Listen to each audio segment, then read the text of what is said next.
Hello, and welcome back to the Myth Within. I'm Dr. Tom, and I'm very grateful that you chose to join me here today. Today, we're going to continue our exploration of the Myth of Daedalus, but we're going to take a little tangent. Yesterday, my youngest son was talking of a dream about a phoenix, and he was very interested in the idea of this firebird that rises from the ash. And it really struck me because what he gathered from playing a video game and watching some movies of Marvel comics, the idea of the Phoenix began to take root into his psyche. And he was talking about the idea of this bird that rises from the ground and then takes flight, and it's a firebird that rises to the air.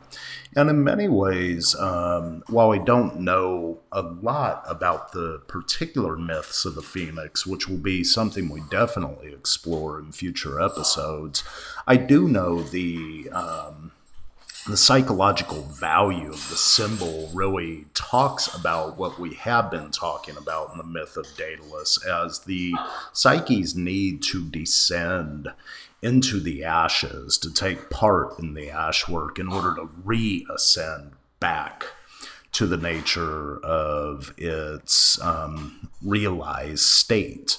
And so in the Myth of Daedalus, we left off last where Icarus had fell to the sea.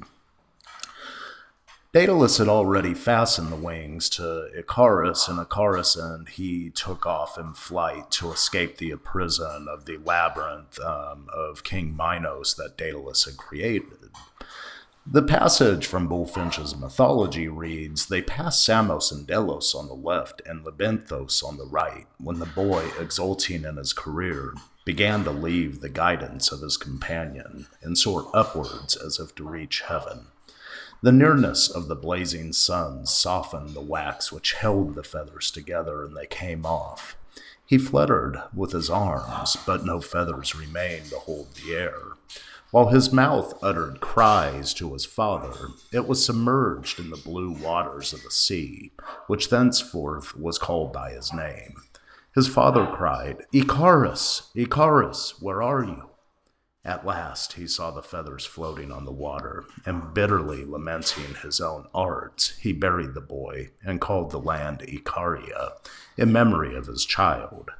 Daedalus arrived safe in Sicily, where he built a temple to Apollo and hung up his wings, an offering to the god."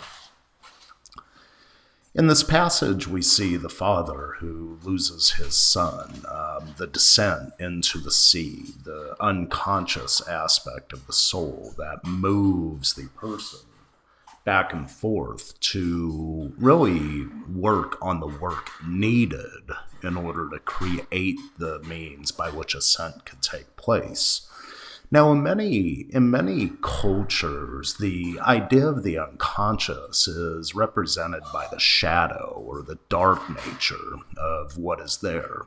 It's the black light that leads the soul to find its essence and to go within to those dark places to take what kernel of truths are present in order to make sense of what's there to move beyond its grasp. Now, in fairy tales, this is often represented by the idea of ash work. And ash work is common in the theme of Cinderella. Cinder meaning ashes, or the embers that glow within, and Ella, girl that tends them, is an example of the way that we utilize this idea of ash work, or the bottom, the sooty nature of the unconscious, the sea, to make sense of what's there. Now, in fairy tales, the ash work is often done in the basement, which is under the ground, which is this dark place that needs to be gone through in order to push out the other end and to ascend back into that state of a realized consciousness.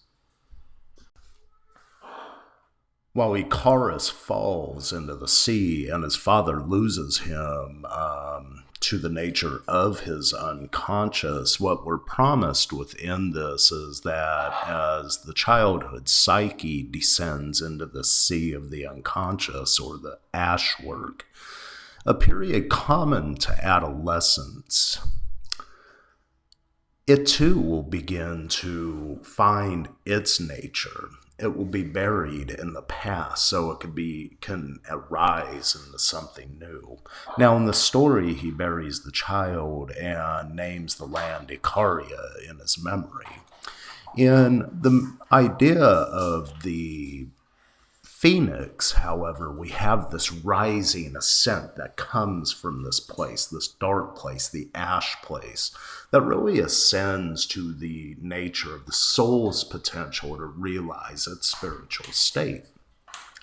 Now, this isn't represented in the myth of Daedalus. In fact, the last part that we'll go over in a further segment, it really takes a move into the repercussions that happen when fathers do not bring their children into an initiatory journey to this nature. Now, the child must die in order for the adolescent to arise. The adolescent dies to the adult life. Now, there's many death and rebirth motifs in mythology and fairy tales, and this is the idea of the phoenix.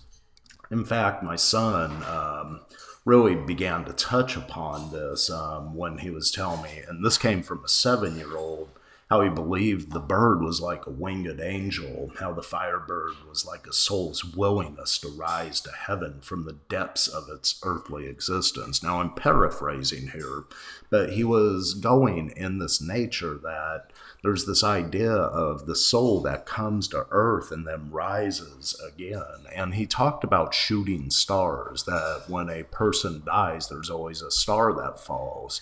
And maybe this was a deal between the earth and the sky, to where a sky soul falls and a soul ascends. Almost Taoist in essence. The yin, the yang, the descent, the ascent are present within the symbol. And so what we see within the myth of Daedalus is this fall is not necessarily a bad thing. Icarus rises, to the sky.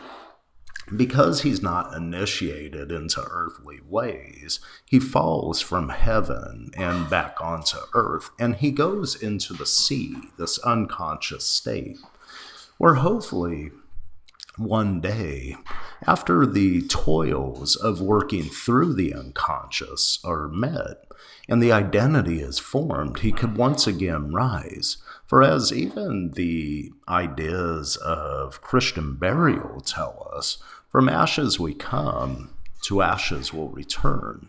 Ashes to ashes, dust to dust.